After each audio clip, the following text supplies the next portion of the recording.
भिवानी के हांसी मार्ग स्थित बीडी गुप्ता पार्क में जो महान स्वतंत्रता सेनानी एवं पूर्व मुख्यमंत्री बनारसी दास गुप्त को याद किया गया। आज उनके स्मृति दिवस पर जो कार्यक्रम है और ये जो बीडी गुप्ता पार्क के अंदर यहाँ स्मारक के ऊपर जो पुष्पांजलि अर्पित की गई और उसके बाद आदम का दे जो प्रतिमा पर जो पुष्पांजलि अर्पित की और वहीं साथ साथ में स्वच्छ पर्यावरण को लेकर जो यज्ञ हवन किया गया। ये तस्वीर दिखा जा रही है कि बनारसी दास गुप्त पार्क जो हांसी रोड पर जो स्थित है और यहाँ जो यह कार्यक्रम आयोजित किया गया है। बनारसी दास गुप्त जो कि पूर्व में मुख्यमंत्री रहे हैं और ग्रोहा धाम जैसी धरोहर को जो संरक्षण देने का सबसे बड़ा जो आधार रहा है वो इन्हीं का रहा है। ये तस्वीर दिखा जा रही है कि बनारसी दास गुप्त को याद किया जा रहा है।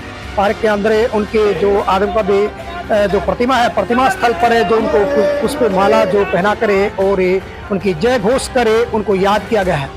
इस अवसर पर बनारसी दास गुप्त के पुत्र अजय गुप्ता सहित अनेक संगठनों के प्रतिनिधि यहाँ पहुंचे हैं और उन्होंने बनारसी दास गुप्त के जीवन पर प्रकाश डाला है। उन्होंने कहा कि जो बनारसी दास गुप्ता जी ने जो स्वतंत्रता के आंदोलन में तो अपनी अहम भूमिका निभाई, साथ साथ में उन्होंने नारी शक्ति को, किसानों के आंदोलन को लेकर हर प्रकार की बातों को लेकर आगे रहे और उन्होंने समाज में जो एक अच्छी पहचान दी। उन्होंने कहा कि आज भले वे नहीं है लेकिन उनकी प्रेरणाएं हमारे बीच में आज जीवित है। Special report Ashok Bhardwaj, ABP news. वहीं भिवानी के आदर्श महिला महाविद्यालय के अंदर भी बनारसी दास गुप्त को याद किया गया, उनको श्रद्धा सुमन अर्पित किए। सभी शिक्षकों ने एक साथ बनारसी दास गुप्त के चित्र के समक्ष पुष्पांजलि अर्पित की।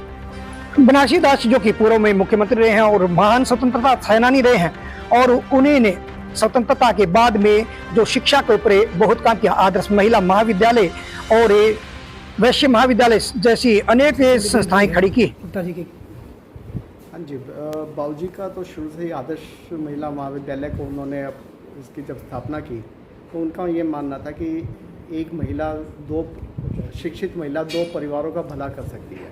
इसी उद्देश्य से उन्होंने काम किया है। और जब ये कॉलेज बनाया तो उस टाइम बच्चों को लाने के लिए वो घर घर गए। जो बच्चे 12th पास होने के बाद लोग अपनी लड़कियों को पढ़ाते नहीं थे क्योंकि कोएड ही कॉलेज थे, उनको बताया कि आपकी बच्ची सुरक्षित है, उसको कोई फीस नहीं देनी।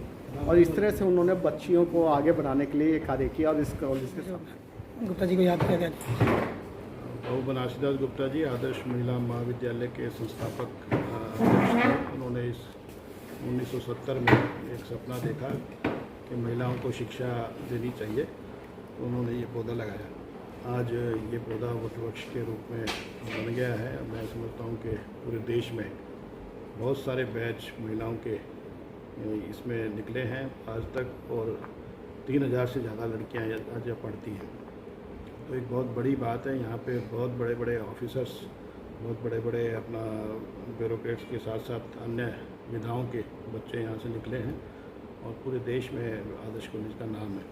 वो सारा समर्पण मैं कहना चाहूँगा कि बनारसी दास गुप्ता जी को जाता है कि उस समय में 1970 के दशक में ये सोच रखना कि शिक्षा के जगत में महिलाओं को आगे आना चाहिए, एक बहुत बड़ी सोच थी। तो मैं आज इस अवसर पर उनकी पुण्यतिथि है, उनको श्रद्धांजलि सुमन अर्पित करता हूँ।